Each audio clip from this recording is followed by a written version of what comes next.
Hello everyone, अस्सलाम वालेकुम। उम्मीद करती हूँ कि आप सब खैरियत से होंगे। तो हम आज के लेसन में स्टार्ट कर रहे हैं प्रोनाउंस के बारे में। प्रोनाउंस क्या हैं, किसको कहते हैं, इसके कितनी टाइप्स हैं और इन टाइप्स को हम मज़ीद अच्छे से समझेंगे मुख्तलिफ़ मिसालों के साथ। तो चलें बढ़ते हैं आज के लेसन की तरफ। तो सबसे बात करते हैं प्रोनाउन के बारे में। What is a pronoun? Pronoun कहते किसको हैं? हमने लास्ट लेसन में पढ़ा था नाउन्स के बारे में, नाउन्स क्या होते हैं और उसकी डिटेल को हमने पढ़ा और समझा। आज के लेसन में हम देख रहे हैं प्रोनाउंस के बारे में। प्रोनाउन उन अल्फाज को कहते हैं जो हम नाउन की जगह पर इस्तेमाल करते हैं। एक वो लफ्ज़ जो नाउन की जगह पर इस्तेमाल किया जाए उसको प्रोनाउन कहते हैं।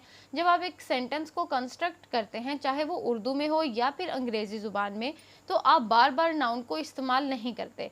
जैसे कि अगर आप कहते हैं कि अहमद एक लड़का है, वो 10वीं जमात का तालिब इल्म है, तो आप दूसरे सेंटेंस में वो का इस्तेमाल करते हैं, दोबारा से उसके नाम को रिपीट नहीं करते। बिल्कुल इसी तरह से अगर हम इंग्लिश के सेंटेंस की मिसाल लेते हैं तो हम कहते हैं Ahmad is a boy, he is a student of grade 10, he studies in an XYZ school, he lives in Lahore और व्हाट्सोएवर इज़ देयर। तो यहाँ पर हम क्या कह रहे हैं, पहले सेंटेंस के शुरू में हमने नाउन को यूज़ किया, उसके बाद हर जुमले में हमने एक प्रोनाउन का इस्तेमाल किया, इस्म ज़मीर का इस्तेमाल किया, और वो क्या करता है, रेफर बैक करता है उसी नाउन के जिसके बारे में आप बात कर रहे हैं। तो प्रोनाउन क्या है? Pronoun is the word that we use in place of a noun as it's substitute. तो सम कॉमन प्रोनाउंस हमारे पास कौन से हैं? I, we, they, you, he, she, it, this, them, that and etcetera, so many. तो ये वो तमाम प्रोनाउंस हैं जो हम नाउन्स की जगह पर इस्तेमाल करते हैं। ये एग्जाम्पल देखिए, आपकी अंडरस्टैंडिंग मज़ीद क्लियर होगी। My friends are in play ground, they are playing football. तो यहाँ पर आपने नाउन जो आपके पास था वो माई फ्रेंड्स था। अब माई फ्रेंड को रेफर कौन कर रहा है अगले सेंटेंस में? दे को आपने यूज़ किया अपने फ्रेंड्स के लिए, वो पॉइंटिंग एज अ पॉइंटर भी यूज़ किया जा रहा है और वो रेफ़र कर रहा है कि आप किसके बारे में बात कर रहे हैं। तो प्रोनाउंस क्या है? वो नाउन, वो लफ्ज़, वो ऐसा लफ्ज़, ऐसा वर्ड जो रेफ़र बैक करता है हमें एक एग्जैक्ट नाउन के बारे में, उसको हम प्रोनाउन कहते हैं। तो यहाँ पर हमारे पास प्रोनाउन की फैमिली एक्सटेंसिव फैमिली है। इसमें बहुत सी इसकी डिफरेंट टाइप्स हैं। वो क्या हैं? प्रोनाउंस जो हम पढ़ चुके हैं, personal pronouns, possessive pronouns, reflexive pronouns, intensive, reciprocal, relative, demonstrative, interrogative, indefinite, distributive. तो ये प्रोनाउन की फैमिली है, इसमें ये सारी टाइप्स इंक्लूडेड होती हैं। आज के लेसन में हम इसकी 5 टाइप्स को पढ़ेंगे, नेक्स्ट लेसन में हम इसकी नेक्स्ट 5 टाइप्स को पढ़ेंगे। तो ये जो आप येलो शेड में टाइप्स देख रहे हैं, ये हम आज के लेसन में पढ़ने जा रहे हैं। तो सबसे पहले बात करते हैं पर्सनल प्रोनाउंस के बारे में। पर्सनल प्रोनाउंस कौन से प्रोनाउंस होते हैं? वो प्रोनाउंस जो रिप्रेजेंट करते हैं उन नाउंस को जो इंडिविजुअल भी हो सकते हैं और कलेक्टिवली भी, और ये बेसिकली पीपल रिप्रेजेंटिंग नाउन्स होते हैं। जैसे कि हम इसकी बहुत कॉमन एग्जांपल्स हैं, अगर आप कोई प्रॉपर नाउन यूज़ कर रहे हैं या प्रॉपर थिंग आपने यूज़ की है, एक सेंटेंस में आपने उसको लिखा है और दोबारा आप उसी सेंटेंस में पर्सनल प्रोनाउन का इस्तेमाल करते हुए अपने जुमले को मुकम्मल करेंगे। जैसे कि simple example, Jack and Jill are friends, they are going for school. तो पहले आपके पास सेंटेंस में 2 नाउन्स आपने यूज़ किए, जैक एंड जिल, ये प्लूरल नाउन्स बने। नेक्स्ट सेंटेंस में आपने उनको रेफर किया किससे? एक पर्सनल प्रोनाउन का यूज़ करते हुए, और वो क्या था? दे। तो Jack and Jill are friends, they are going for school. तो ये यहाँ पर पर्सनल प्रोनाउन का इस्तेमाल किया गया। बिल्कुल इसी तरह से Martha is baking cakes, she is a good chef in town. तो मार्था वॉज अ गर्ल, वो एक लड़की है, उसके लिए आपने कौन सा पर्सनल प्रोनाउन यूज़ करेंगे? शी का। बिल्कुल इसी तरह से अगर लड़का है तो उसके लिए ही का, ज़्यादा सारे लोग हैं तो वी का, और सो ऑन। तो ये जो हमने प्रोनाउंस की एग्जांपल्स पढ़ी थी, उसी को फर्दर हम उसको एक्सटेंसिव स्टडी में यहाँ पर देखेंगे कि वो किस किस तरीके से वेरिएट करते हैं। अगली टाइप है पोजेसिव प्रोनाउंस की। पोजेसिव हमें नाम से ही बता रहा है, वो वाले प्रोनाउंस जो पोजेशन शो करते हैं। These represent possession just like a noun. जैसे कि हम कहते हैं कि कोई चीज़ ओन कर रहा है, कोई शख्स अगर किसी चीज़ को ओन कर रहा है तो वो पोजेशन कहलाती है। तो वो वाले प्रोनाउंस जो आपकी ओनरशिप को शो करेंगे उनको हम पोजेसिव प्रोनाउंस कहते हैं। जैसे कि mine, yours, his, hers, ours, theirs, its. ये वो प्रोनाउंस हैं जो आपकी पोजेशन को शो करते हैं। एग्जाम्पल देखिए, मज़ीद क्लियर होगा। द टिकट्स आर आवर्स, तो ये टिकट्स हमारी हैं। ये जो आवर्स है यहाँ पर एक पोजेसिव प्रोनाउन यूज़ किया गया है, जो पोजेशन बता रहा है किसकी, टिकट्स के बारे में। बिल्कुल इसी तरह से I thought my pen was lost but the one जो फाउंड वॉज माइन, तो यहाँ पर माई पेन, अब वो पोजेशन किसकी बता रहा है, पेन की पोजेशन बता रहा है, और किस प्रोनाउन को यूज़ करते हुए, माइन का प्रोनाउन यूज़ करते हुए, राइट। तो वो प्रोनाउंस जो किसी चीज़ की पोजेशन को शो करें वो पोजेसिव प्रोनाउंस कहलाते हैं। नेक्स्ट है रिफ्लेक्सिव प्रोनाउंस। रिफ्लेक्सिव प्रोनाउंस नाम से ही जाहिर हो रहा है ये रिफ्लेक्ट बैक करते हैं। रिफ्लेक्ट बैक किसको करेंगे, सब्जेक्ट ऑफ सेंटेंस को। जो आपके सेंटेंस में सब्जेक्ट यूज़ हो रहा है वो प्रोनाउंस जो उसको रेफर बैक करेंगे, रिफ्लेक्ट बैक करेंगे, वो रिफ्लेक्सिव प्रोनाउंस होंगे। इसकी मज़ीद अंडरस्टैंडिंग क्या है, action done by the subject turns back upon the subject. जो एक सब्जेक्ट एक्शन परफॉर्म कर रहा है, सब्जेक्ट हम किसको कहते हैं, काम करने वाले को। काम करने वाला एक काम कर रहा है, वो जो काम हो रहा है वो दोबारा से रेफर बैक करेगा उसी सब्जेक्ट को, तो वो जो प्रोनाउन रेफर बैक कर रहा है वो रिफ्लेक्सिव प्रोनाउन होगा।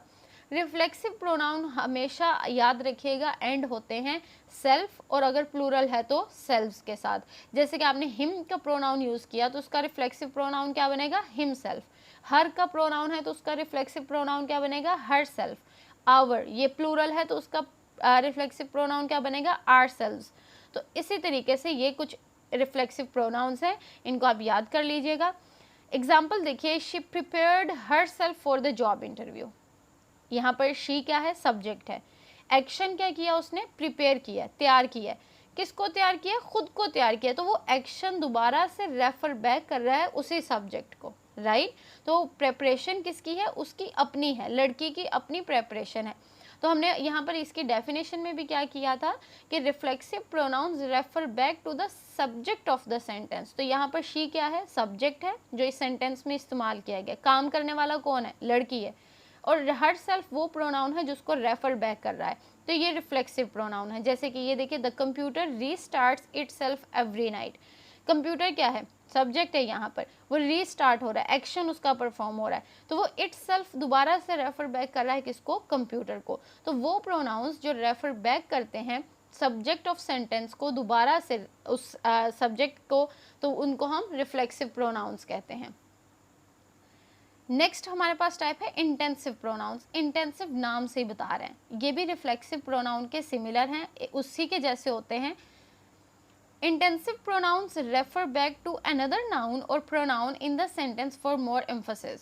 ये उसी नाउन को भी रेफर बैक कर सकते हैं या फिर किसी दूसरे को भी करेंगे, लेकिन इनका पर्पस क्या है, किसी चीज़ के बारे में, किसी नाउन के बारे में ज़्यादा एम्फेसिस करना। इंटेंसिव प्रोनाउंस को हम एम्फेटिक प्रोनाउंस भी कहते हैं, जो एम्फेसिस पुट ऑन करते हैं। अगर आप ये इंटेंसिव प्रोनाउंस को उस जुमले से हटा भी देंगे तो सब सेंटेंस के मीनिंग पे कोई फ़र्क नहीं पड़ेगा। Omission of intensive pronoun from the sentence does not alter it's meaning. ये सिर्फ एक जोर देने के लिए, किसी चीज़ को इंटेंसिफाई करने के लिए इस्तेमाल किए जाते हैं। इनका अगर आप सेंटेंस से रिमूव कर भी देंगे तो इन पे कोई फ़र्क नहीं पड़ेगा, माने पे कोई फ़र्क नहीं पड़ेगा। जैसे कि ये देखिए, jenny herself is responsible for the failure। Jenny herself, यहाँ पर अब आपने उस सब्जेक्ट पे ज़्यादा फोकस किया है। Jenny is responsible for the failure भी कह सकते हैं आप, jenny is responsible for the failure, लेकिन यहाँ पर अब आपने herself ऐड किया है जो कि उस नाउन पे ज़्यादा इंटेंसिफाई कर रहा है और ज़्यादा उस पर एम्फेसिस पुट ऑन कर रहा है कि वो जेनी ही रिस्पॉन्सिबल है अपनी फेलियर के बारे में। तो अगर आप चाहते हैं कि उस नाउन पे ज़्यादा जोर दिया जाए, ज़्यादा एम्फेसिस ऐड किया जाए, तो फिर आप इंटेंसिव प्रोनाउंस को इस्तेमाल कर सकते हैं। और intensive pronoun most probably right after noun इस्तेमाल किए जाते हैं, क्योंकि जब आप उसको नाउन के साथ ही लिखते हैं तो वो तब ज़्यादा इंटेंसिफिकेशन उसमें ऐड करते हैं। The town itself is not very large. तो अगर आप कहते हैं the town is not very large, so it's okay, ये भी मुकम्मल है, ये भी ठीक है। तो अगर आप कह देते हैं town itself is not very large, तो ये सिर्फ एक एम्फेसिस पुट ऑन किया गया है टाउन पे, जबकि उसके मीनिंग में कोई फ़र्क नहीं पड़ेगा। तो ये होते हैं इंटेंसिव प्रोनाउंस। नेक्स्ट हमारे पास टाइप है रेसिप्रोकल प्रोनाउंस। तो रेसिप्रोकल प्रोनाउंस कौन से होते हैं? वो प्रोनाउंस जो एक दूसरे को म्यूचुअल एक्शंस को रिप्रेजेंट करते हैं, ठीक है। वो कैसे? ये वो प्रोनाउंस हैं जो अपनी एक्शंस और फीलिंग्स को एक दूसरे के साथ कंबाइंड फॉर्म में रिप्रेजेंट करते हैं। सिर्फ दो हमारे पास इंग्लिश में रेसिप्रोकल प्रोनाउंस हैं, वो क्या हैं? Each other, one and other. अब देखिए ईच अदर एक दूसरे के साथ, तो वो एक दूसरे के साथ दोनों लिंक्ड हो गए, मरबूत हो गए, जुड़ गए। वन एंड अदर का भी मतलब है कि दो चीज़ें हैं, ये ज़्यादा हैं तो वो आपस में लिंक्ड है, इंटरकनेक्टेड है। तो इन प्रोनाउंस को हम कहते हैं रेसिप्रोकल प्रोनाउंस। एग्जाम्पल देखिए यहाँ पर, they like to work with one another, कि वो एक दूसरे के साथ काम करना पसंद करते हैं। तो ये वन अनदर क्या है? ये रेसिप्रोकल प्रोनाउन है। बिल्कुल इसी तरह से the boxers punched each other, एक दूसरे को उन्होंने पंच किया। तो वो ये जो दो प्रोनाउंस हैं, इनको हम किस कैटेगरी में ऐड करते हैं? रेसिप्रोकल प्रोनाउंस की कैटेगरी में। तो ये हमने आज की क्लास में नाउंस की कैटेगरीज को, प्रोनाउंस की कैटेगरीज को पढ़ा है। नेक्स्ट जो इसके टाइप्स हैं वो हम अपने नेक्स्ट लेसन में पढ़ेंगे। इन प्रोनाउंस के हवाले से अगर आपको कोई क्वेश्चन है तो आप पूछ सकते हैं। लाइक कीजिए, कमेंट कीजिए, शेयर कीजिए, सब्सक्राइब कीजिए दूसरों के साथ, ताकि दूसरों की भी इस्लाह मुमकिन हो और वो भी फ़ायदा उठा सके। शुक्रिया, जज़ाकल्लाह, थैंक यू सो मच।